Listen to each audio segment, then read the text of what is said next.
yang menjelaskan tugas kami, yaitu pengembangan sistem identitas PT Angkutan Sumatera Utara atau ALS.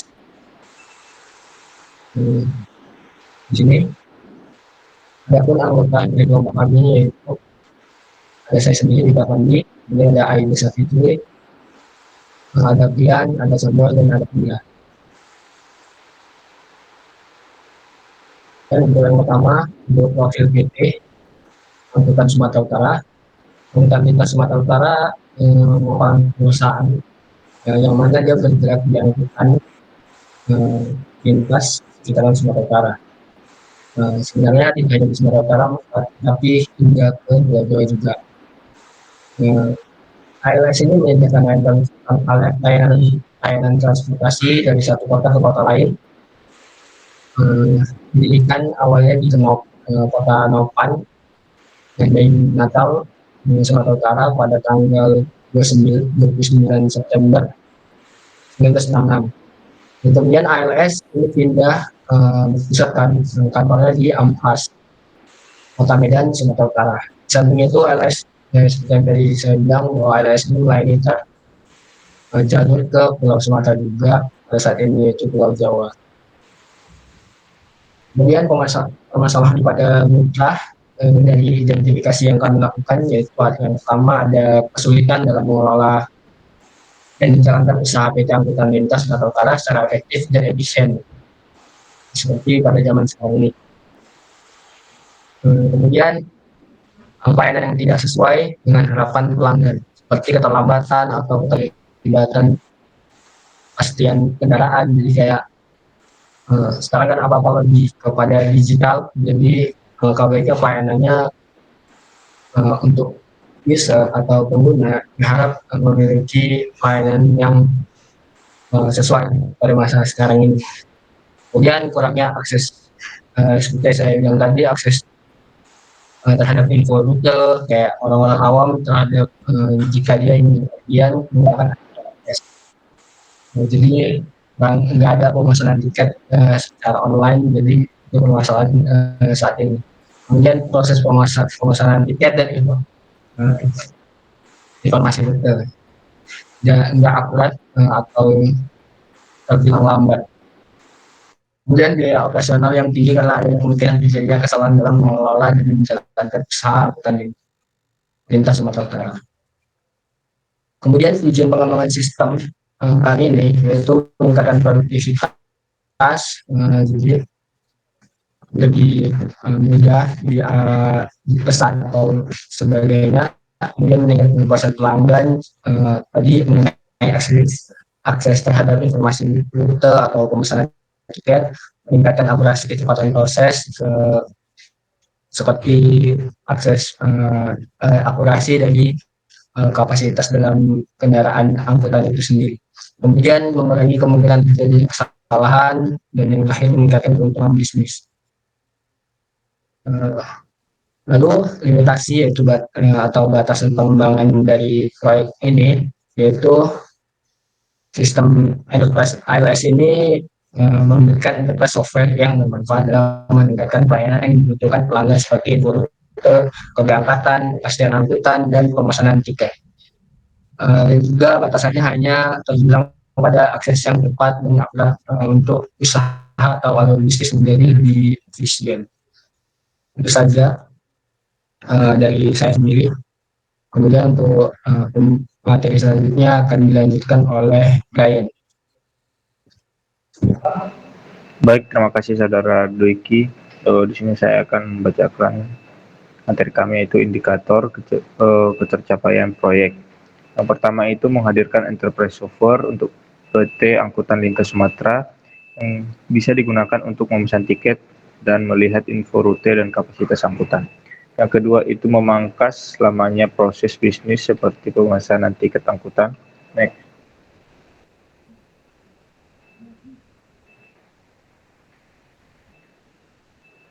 Selanjutnya itu pendekatan pengembangan sistem enterprise angkutan lintas Sumatera.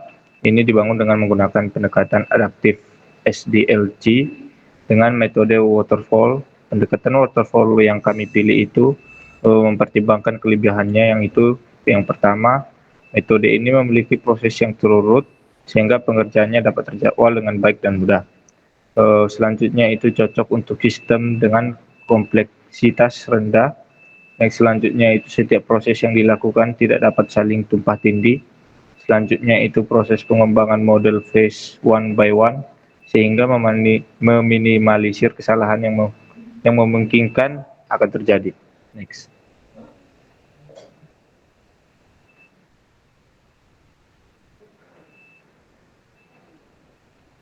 Selanjutnya itu jadwal dan durasi proyek. Bisa dilihat di gambar. Next.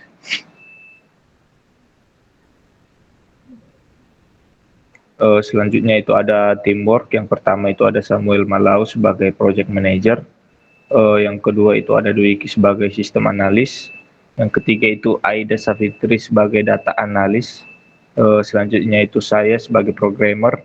Dan selanjutnya itu Gembira sebagai desainer. Next.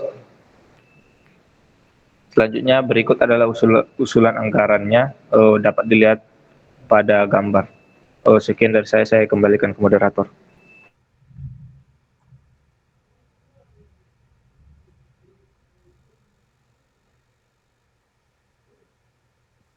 Baik, terima kasih untuk penyampaiannya kepada Brian. Untuk kemudian requirement gathering teknik itu akan dibawakan oleh Brian.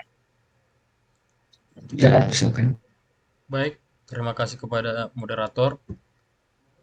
Yang selanjutnya itu requirement gathering teknik. Strategi yang akan digunakan dalam pengumpulan requirement system adalah dengan melakukan metode wawancara dan studi literatur.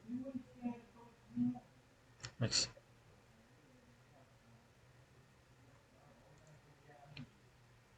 Selanjutnya, analisis proses bisnis dan era fungsional enterprise.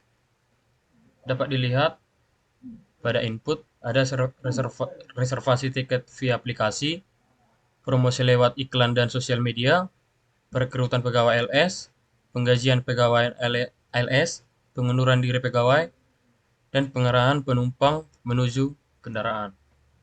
Ada functional area responsible for input, yaitu CRM, terus marketing and sales, human resource, accounting and finance, human resource, and CRM. Selanjutnya ada prosesnya, yaitu memilih dan memesan. Selanjutnya pembuatan akun sosial media dan mencetak untuk dibagikan. Selanjutnya interview dengan calon pegawai, pembayaran, pegawai yang berencana mengundurkan diri akan diberikan interview, dan yang terakhir yaitu pegawai menunjukkan kendaraan yang akan ditumpangi penumpang sesuai dengan pesanan. Lalu outputnya yaitu website mencantumkan detail kendaraan, nomor bangku, dan tanggal keberangkatan. Akun sosial media dapat digunakan untuk memperluas area pemasaran dan juga dapat melakukan paid promote. Calon pegawai yang lulus seleksi akan melakukan pelatihan sebelum dipekerjakan. Selanjutnya, pegawai yang bekerja di LS akan mendapatkan gaji yang ditransfer melalui rekening masing-masing. Jika pegawai masih dapat ditahan, maka pengunduran diri batal. Jika tidak, maka surat pengunduran diri diterima. Dan output yang terakhir dari pengarahan penumpang menuju kendaraan yaitu penumpang mendapatkan tiket secara nyata dan menaiki kendaraan. Sekian, saya kembalikan ke moderator. Terima kasih untuk penyampaiannya. Untuk identifikasi partisipasi dan analisis akan dibawakan oleh Samuel. Pada Samuel, saya silakan. Terima kasih kepada moderator. Di sini saya akan membawakan mengenai identifikasi partisipasi. Partisipan yang akan kami gunakan pada enterprise ini yaitu pertama adalah CEO, di mana fungsi kritisnya merupakan partisipan yang tertarik pada penggerak, sasaran, dan sasaran tingkat tinggi organisasi dan memiliki rencana dalam memajukan bisnis dari organisasi ini. Yang kedua adalah pelanggan. Pelanggan adalah suatu partisipan yang memiliki fungsi yang sangat penting dalam bisnis.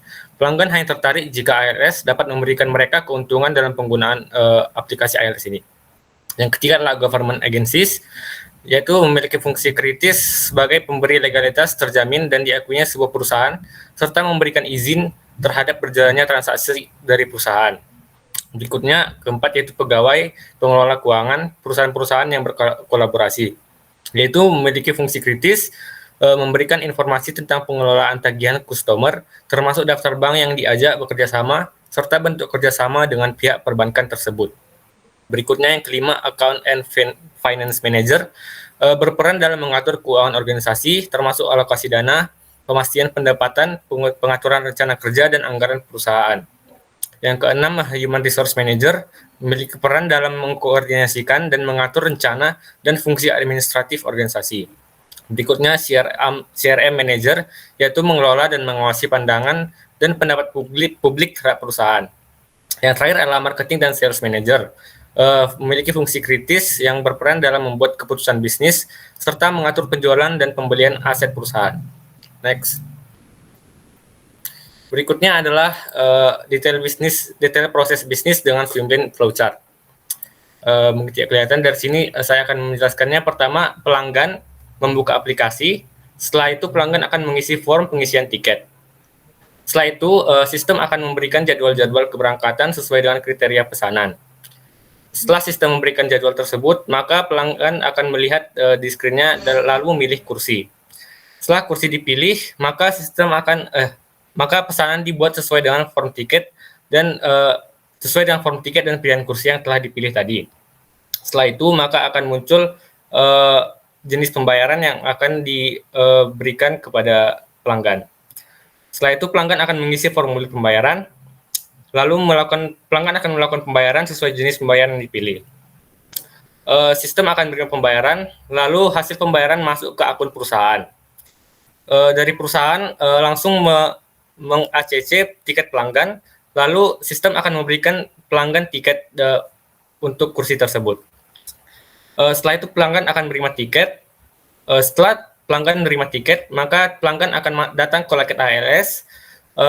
Di loket ALS-nya, bagian CRM, pegawai CRM akan menunjukkan kursi sesuai dengan tiket pelanggan. Setelah itu pelanggan masuk ke transportasi dan transportasi berangkat, flowchart-nya selesai di sana. Sekian dari saya kembalikan kepada moderator.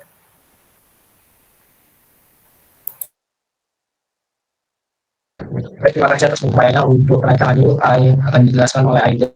Pada Aida saya silakan.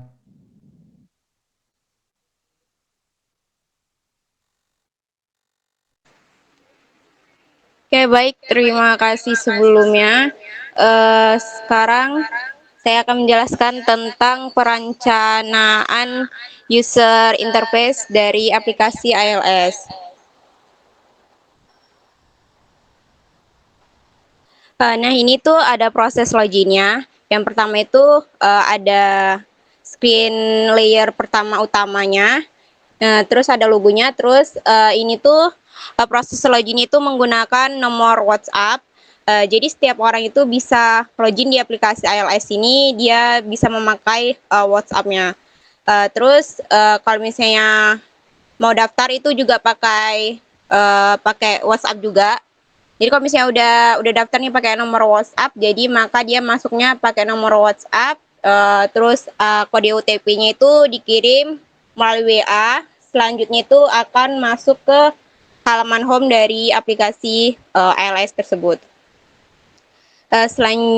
Terus di halaman sebelumnya di wiki, yang di halaman home itu kita akan ditampilkan oleh tampilan user interface ini ada keberangkatannya, terus tujuannya, ada tanggal keberangkatan sama jumlah penumpangnya itu berapa.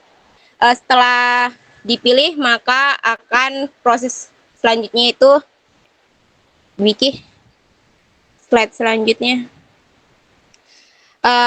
Jadi itu kan tadi proses login. Terus ini ada proses registrasi. Nah, proses registrasi ini pertama itu pakai akun, terus pakai nama lengkap, terus email.